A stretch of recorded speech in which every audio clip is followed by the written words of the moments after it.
Welcome to the MIT-ADT podcast. With us today, we have Mr. Nirav. Nirav, thank you so much for taking our time. First things first, how's your experience been at MIT-ADT? The MIT-ADT has been an amazing experience. The campus itself is amazing. And the best part was the students.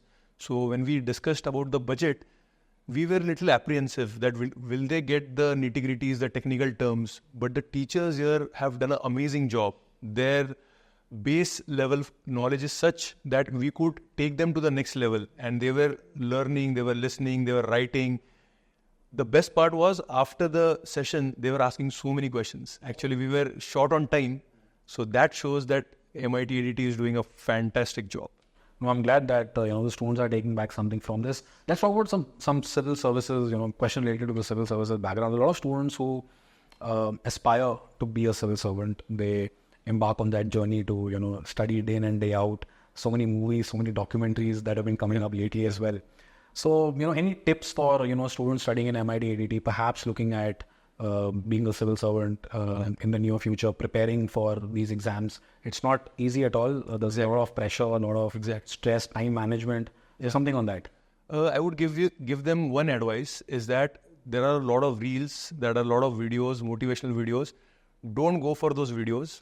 Just check yourself first whether you really want to become a civil servant.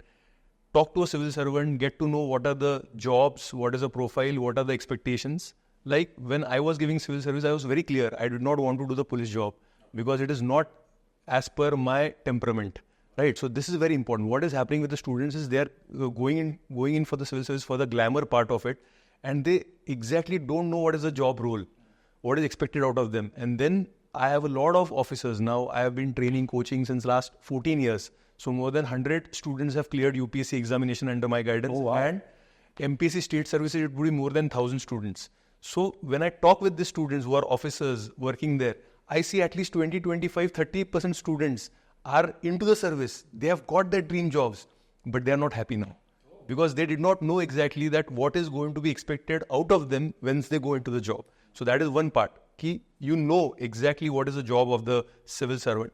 Second part is today we are living in a materialistic world and a civil servant is a civil servant. The name itself says that. So if you are very clear that you want to give service to the people, to the society, then this is a job for you. If you are aiming that you want to earn a lot of money, I always say don't come to civil services. Instead, the country requires you become a good entrepreneur and contribute in that way. Because a civil servant would have a fixed salary, all his or her basic needs would be taken care of. But in the end, it is a salaried job. So you have to be clear with that. And third thing is, civil service, aap kitna bhi prepare kar lo. In the end, the ratio is less than 1%. It is less than 0.1% many times in various examinations. So there is going to be failure. So have a clear-cut idea that I'm going to give 1 year, 2 years, 3 years, whatever is the time frame. I'm going to give my best. I'm going to get the best coaching, best guidance, whatever it requires. And then you should always have your plan B.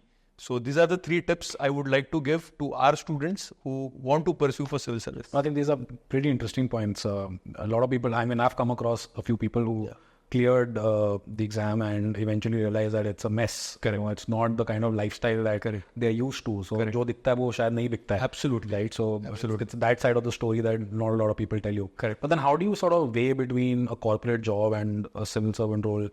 Because family pressure, peer pressure बहुत ज़्यादा होता है. Correct. कि हमें civil services में जाना है, we want to work. That way versus a corporate role which is relatively higher paying, a lavish lifestyle and the glamour part that is associated with that. How do you sort of weigh that, and if there is family pressure coming through and कोई बच्चा है जो ज़बरदस्ती कर रहा है या family के कहने पे कर रहा है, करना कुछ और चाहता है, something for that kind of a student? So we've got a lot of students, especially the parents who are already officers. So they have a lot of pressure on their kids that they should also become IAS, IPS or any other government job. So I would think that we should, here as a teacher, our job is most important, that we should counsel the student and we should tell the student, we should counsel the student as well as the parent and tell the parents that what the student is good in. And if this message goes into it, we can show that he or she can do amazing in this field, right? Then the parents would also start realizing that perhaps this might not be the journey which is meant for him or her. One more important thing is when you are preparing for civil services, if you see the syllabus, if you do it very sincerely for one year or 2 year, it is going to be like a tapasya.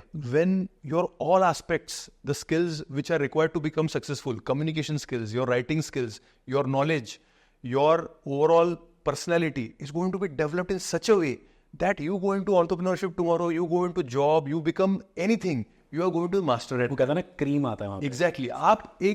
मेरा ये एक फंडा है life का कि हम जब घर पे दूध गर्म करते हैं उसमें मलाई जो आती है. एग्जैक्टली तो मलाई जो है टॉप 1 और 2% ही है सोसाइटी में. अगर आपको 1 और 2% बनना है तो आपको 98% से ज्यादा काम करना पड़ेगा, उससे ज्यादा आगे रहना पड़ेगा आपको. तो ये प्रोसेस के थ्रू आप वो अचीव कर सकते हो at least. So if some student is listening to this podcast, उनके ऊपर प्रेशर है तो 1-2 साल ट्राई कर लो. आप क्या कर सकते हो, अगर सक्सेसफुल हो गए, you can do the service 1 or 2 years, it would give you amazing networks, and then you can go for entrepreneurship or anything you want to do. And if you even fail in that, but if you have done it very honestly, you are already in the cream of the society. And these are very important points, and very, very interestingly, recently I did a podcast, a conversation with Vikram Massey. Yeah, he's amazing, right? And he was also explaining and telling us about the experiences that he had with a lot of civil UPSC aspirants. Yeah. So very similar stories to this. Yeah, correct. Correct. Both problems has up. Everybody has a story to tell. Yeah.